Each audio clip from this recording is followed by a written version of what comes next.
Allah subhanahu wa ta'alaның илчесе Пәйгамбәрбез Мухаммад саллаллаху алейхи ва саллям тормышында бик күп мугъҗизалы һәм шул ук вакытта гыйбрәтле вакыйгалар булган. Шуларның берсе ул да булса аның күкрәген яру вакыйгасы.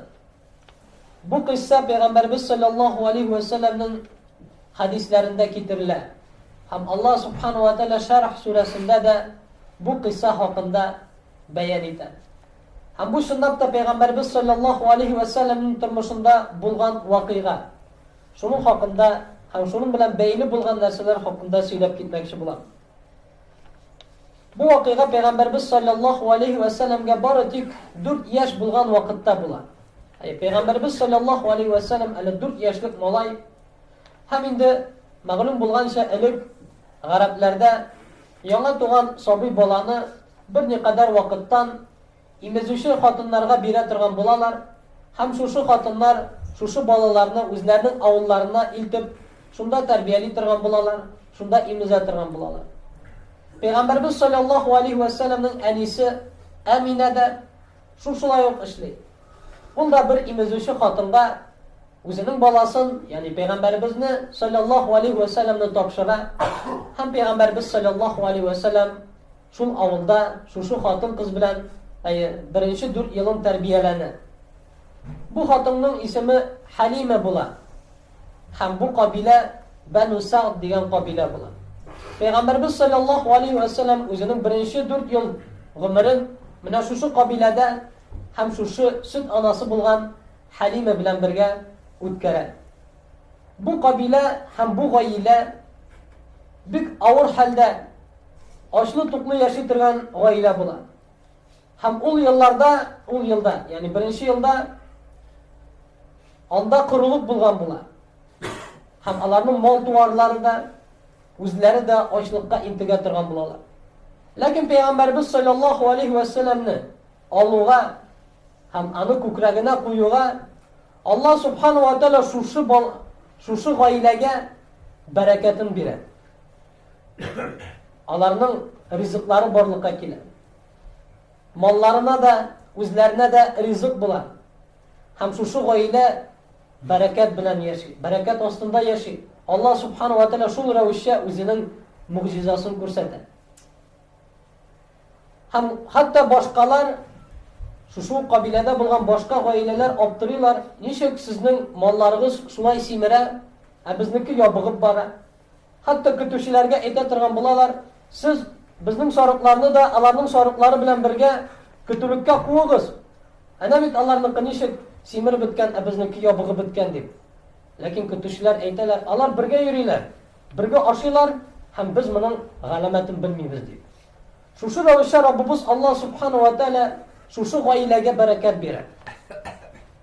Һәм гадәттә 2 елга калдыра торган баланы булар яңадан сорап, Әминәдән, әнисеннән тагын 2 елга калдыруын сорыйлар. Шулай итеп 4 ел буена Пәйгамбәрбез саллаллаху алейхи ва саллям шушы гаиләдә яши.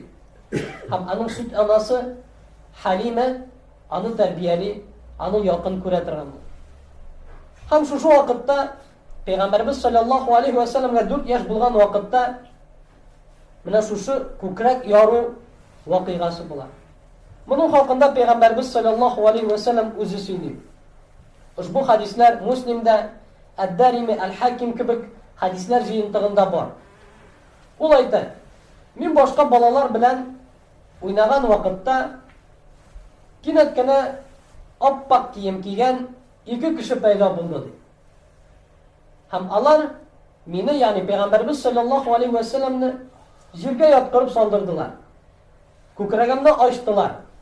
Күкрәгемнән йөрәгемне чыгардылар. Һәм йөрәгемне үзләре белән алып килгән алтын тазда сап-салкын бузлы Зәмзәм суында юдылар диде. Һәм юган вакытта аннан кара төер чыгардылар. Һәм әйттеләр, бу кара төер ул шайтанның өлеше, шайтанның насыбы дип, һәм аны ташладылар диде. Һәм тагын бер кат аның калыбын юалар, Пәйгамбәрбез саллаллаху алейхи ва саллямның калыбын юалар, һәм аны күкрәгенә урнаштыралар. Шушы хәлне күргән башка балалар Халима янына йөгереп керәләр дә Мөхәммәдне үтерделәр дип кычкырыша башлыйлар. Халима куркып урамга чыкса, Мөхәммәд саллаллаһу алейхи ва саллям басып тора. Бары тик йөзендә бер никадәр үзгәрү генә бар. Һәм инде ул куркып, кире Мөхәммәд саллаллаһу алейхи ва саллямны әнисенә тапшыра. Бу ике кеше ул ике фәрештә. Шуларның берсе Җәбраил алейхиссалам. Менә шушы кыйсса, кичкенә генә, зур, мугъҗизалы кыйссада бик гыйбрәтле вакыйгалар ята икән. Беренчедән Пәйгамбәрбез саллаллаһу алейхи ва саллямның калбы җәмәгать чип-чиста. Ул шайтан түйереннән пак, шайтан насыбыннан пак. Аның калбында бернинди начарлык юк, булмаган. Көнчелек тә, тәкәбберлек тә, риялык та, дөньяга алдану да, шайтанга иярү дә, калбында бернинди шир дә, шушының ише ширләр берсе дә булмаган Пәйгамбәрбез саллаллаһу алейхи ва саллям. Шуңа күрә аның калбы чиста һәм саф булганга күрә, аның гамәлләре дә төзек булган, аның әхлагы да иң күркәм әхлак булган, аның тормышы да безнең өчен үрнәк булган. Пәйгамбәрбез саллаллаһу алейхи ва саллям үзенең илчесен кечкенәдән үк саф, чиста, пак иттереп тәрбияләгән җәмәгать.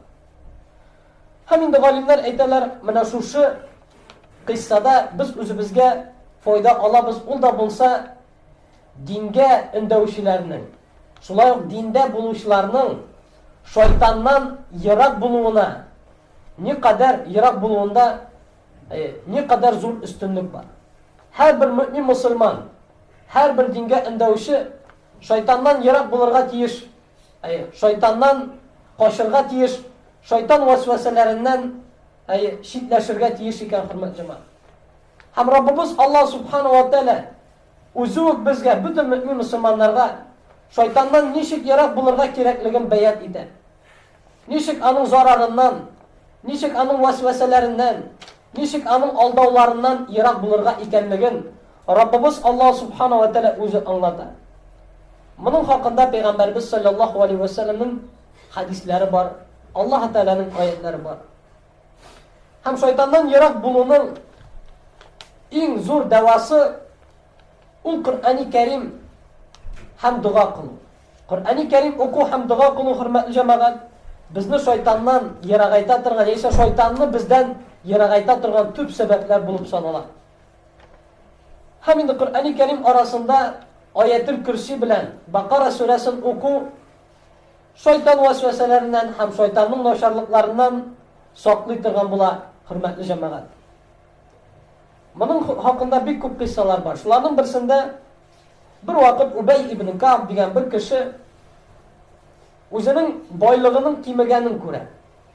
Яни байлык җыеп куя, закат бирергә әзерләнә, ләкин байлыгы кими. Һәм ул төнне саклый башлый, кем аның байлыгына кул суза икәнлеген. Көннәрдән бер көнне ул ниндидер бер кешене күрә, атка атланган кебек, бер кешене күрә. Һәм Убай ибн Кааб аны күргәннән соң, син кешеме, җинме дип атый. Бу әйтә, мин җин дип.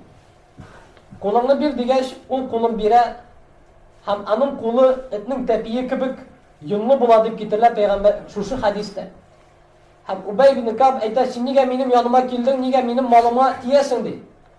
Шунда ул әйтә, мин җиннәр арасында иң көчлеләрнең берсе, шуңа күрә алар мине сиңа җибәрделәр ди. Шунда бу кеше әйтә, Убай ибн Кааб әйтә, нәрсә безне сездән саклый дип. Сезнең начарлыгыздан без ничек саклана алабыз дип. Шунда ул әйтә, Коръәни Кәримдә бер аят бар. Шуны кемдә кем төнне укырга, төнне укый икән, иртәнгә кадәр безнең зыяныбыздан сакланачак дип. Ул Аятул Курси дип әйтә. Пәйгамбәрбез саллаллаһу алейхи ва саллямга шушыны сөйләгәч, Пәйгамбәрбез саллаллаһу алейхи ва саллям әйтә, садақал хабис. Шушы хабис булган җин, дөресен сөйләде дип. Башка хадистә дә шулай, Бухаридә китерә торган хадистә Абу Хурайра радиллаһу анһу белән нәкъ шушындый. Яисә шушыга охшаш бер вакыйга була. Һәм шунда да шайтан кеше сурәтендә аның мусульманнарның җыйган байлыкларына кул суза. Һәм шулай ук сакланырга менә шушы Аятул Курси сүрәсен укырга куша. Һәм Пәйгамбәрбез саллаллаһу алейхи ва саллям ул иң ялганчы булса да шушы очракта дөресен әйтте дип Абу Хурайрага бәян итә. Һәм кемдә кем хөрмәт җәмәгать иртә белән һәм кич белән шушы сүрәләрне Аятул Курсине укып ята икән, иртә белән укса ул кичкә хәтле шайтанның зыяныннан имин булыр. Ә кич белән укый икән ул иртәнгә кадәр шайтанның зыяныннан имин булыр. Һәм бу аят иң улуг аят. Шуңа күрә инде без аны ешрак укырга тырышырга тиешбез. Шулай ук Бакара сүрәсе дә шушындый ук Аллаһ субхану ва тааляның мугъҗизасы. Һәм Пәйгамбәрбез саллаллаһу алейхи ва саллям әйтә, үзләрегезнең йортларыгызны каберләр ясамагыз ди, йортларыгыздан каберләр ясамагыз. Һәм кемнең йортында Бакара сүрәсе укылса, ул йорттан шайтан качыр һәм якын да килмәс диде. Бүгенге көндә күп кенә кешеләр, бигрәк тә диннән ерак булган кешеләр, үзләренең йортларына керәләр дә һәм тынычлык таба алмыйлар.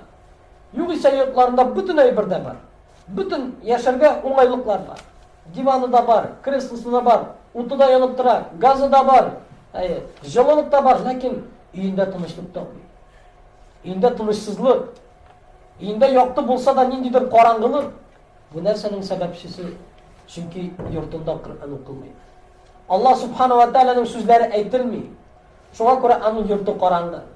Аның йортында менә шу шайтанның начарлыклары тулгандыр җәмәгать. Әгәр дә Бакара сүрәсе укыла икән шушы йортта, шайтан кача һәм Аллаһ субхану ва тааляның нуры иңеп, шушы йорт нурлана, хөрмәт җәмәгать. Һәм Пәйгамбәрбез саллаллаһу алейхи ва саллям нәкъ менә укырга кушкан. Электә куясы димәгән төрле матур язмаларны, язуларны нәкъ менә укырга кушкан. Чөнки әгәр дә син укымыйчы, бөтен йортыңны шушы язмалар белән төреп куйсаң да, үзең укымасаң, шайтан анда урын табачак. Гади генә бер бисмиллаһ әйтмичә керәсең икән син йортыңа, шайтан анда йортларга үзенә генә түгел, хәтта иптәшләренә дә урын таба торган була, хөрмәт җәмәгать. Шуңа күрә Бакара сүрәсен йортларыбызда еш уку, ул шулай ук шайтанның зарарыннан, шайтанның начарлыгыннан безне саклый һәм имин кыла. Шулай ук Ихлас, Фәләк һәм Нас сүрәләре шайтанның начарлыгыннан һәм башка нәрсәләрнең начарлыгыннан да саклый торган сүрәләр булып санала. Әлбәттә, әгәр дә ул сүрәләр укыла икән, үзеннән үзе язылып куелган рәвештә генә алар сакламый, ярдәм итми, булышмый. Алар саклыйлар, ярдәм итәләр Аллаһ субхану ва тааляның рәхмәте белән. Әгәр дә без ул сүрәләрне укыйбыз икән, biz ул сүрәләрне укысак кына, Раббыбыз Аллаһ субхану ва тааля безне саклый торган була, менә шушы һәм башка шайтан һәм башка нәрсәләрнең начарлыгыннан. Пәйгамбәрбез саллаллаһу алейхи ва саллям һәр вакыт йокларга ятар алдыннан кулларны өрә торган була һәм Ихлас, Фәләк, Нас сүрәләрен укып, үз-үзен сыпырып ята торган була, 3 тапкыр шулай кабатлый торган булган. Шулай Пәйгамбәрбез саллаллаһу алейхи ва саллямның хәле начарая торган булса, ул шушы сүрәләрне укып, үзен үзе эшкәрә торган була. Шулай Пәйгамбәрбез саллаллаһу алейхи ва саллям Ибн Абис дигән бер сахабага әйтә, Коръәни Кәримдә үз-үзеңне эшкәрә торган иң яхшы сүрәләрне әйтимме? Ул Ихлас, Фәләк һәм Нас сүрәләре дип Пәйгамбәрбез саллаллаһу алейхи ва саллям әйтә. Шулай Пәйгамбәрбез саллаллаһу алейхи ва саллям кем иртә белән шушы сүрәләрне, ягъни Ихлас, Фәләк, Нас сүрәсен 3 тапкыр укыса һәм кич белән шушы сүрәләрне 3 тапкыр укыса, аңа шушы сүрәләр җитәр иде ди. Ягъни бөтен начарлыклардан да Раббыбыз Аллаһ Тәала аны саклар иде ди. Шуңа күрә инде мөэмин мөселман көненә 5 вакыт намаз укый һәм иртәнге намаздан соң 3 мәртәбә шушы сүрәләрне укый һәм ахшам намазыннан соң да 3 мәртәбә шушы сүрәләрне укый. Бераз алгарак килерсезләр.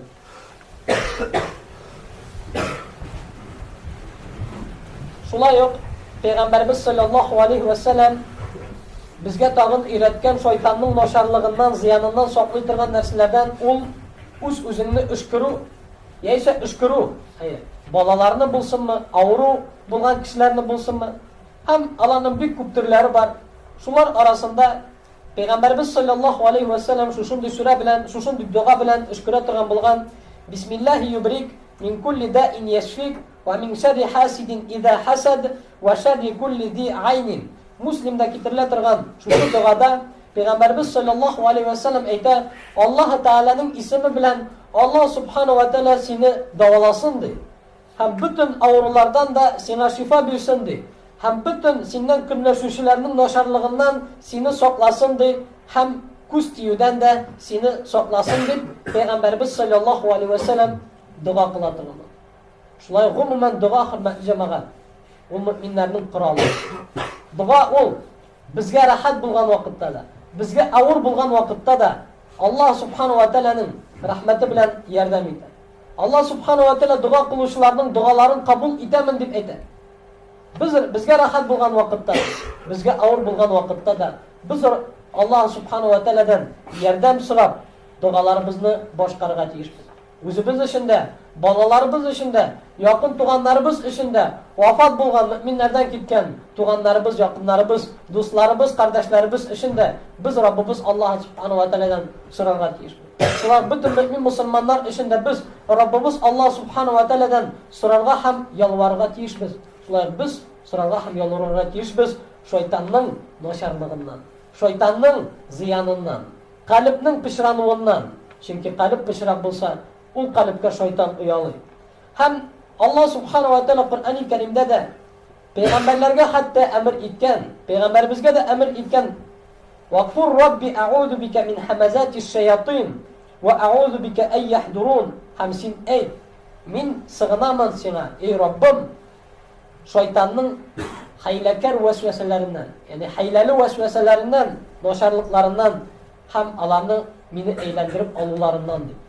Peygamberimizge Rabbimiz Allah subhanahu ve teala şu duanı aytırga koşkaş. Kalbi sistargan, sof bulgan, şeytanın ölüşü altıp ırgıtılgan, kalipli bulgan Peygamberimizge Allah subhanahu ve teala şu duanı aytırga koşkaş. Elbette bizge bu dualarını küplep aytırga gerek. A'udhu bike min hamazati şeyatin deyip, ey Rabbim bizni şeytanın vesveselerinden, şeytanın mekirlerinden, şeytanın naşarlıklarından yırak kıl, sokla, hem meni eğlendirip şılgap alırlarından, benim yanımda bulurlarından sokla, hem mümkün deyip, biz Rabbimiz Allah subhanahu ve teala'ga yalvarga tiyişmiz. Şulay hatta dualar kılı, o şeytanın naşarlığından gına tügül, başka nesnelerinin naşarlığından da soklu iken, bir vakit bir kişi, Peygamberimiz sallallahu aleyhi ve sellem yanına kile de, ey Resulullah bugün tünne meni şayan tışladı de. Şayan indi o skorpion. Hem anın avru bitmir de. Yani indi tüze almayın de anın avruğundan. Şu avurduğu, şayan tışlavının avurduğundan. Şunda indi Peygamberimiz sallallahu aleyhi ve sellem eydi. Eğer de sen yattır aldığından A'udhu bi kelimatillahi tammati min şerri ma khalaq. Allah subhanahu ve teala'nın tulu bulgan ayetleri bilen Allah sığınamın. Ol barlıkka getirgen barşa nerselerinin naşarlığından deyip sana tünü boyuna bir kimde ziyan solmaz idi deyip. Ziyan solmaz idi deyip. Gadigine kişkinegine bir dua. Lakin şunun sebepli Rabbimiz Allah subhanahu ve teala şifasın bire, davasın bire saklıtırırlar. Şimdi Allah subhanahu ve teala bizlerini, barşalarımızını da şeytanın mekirlerinden, vesveselerinden hem başka naşar kişiler bulsun mu, naşar nerseler bulsun mu, alarının mekirlerinden, alarının vesveselerinden dibeytik, alarının naşarlıklarından Rabbimiz Allah subhanahu ve teala başkalarımızdan da saklasın, emin kılsın. Ve kulu kavli haza ve estağfirullah li ve lekum. Elhamdülillahi Rabbil alemin ve salatu ve selamu ala Resulina Muhammedin ve ala alihi ve sahbihi ecma'in.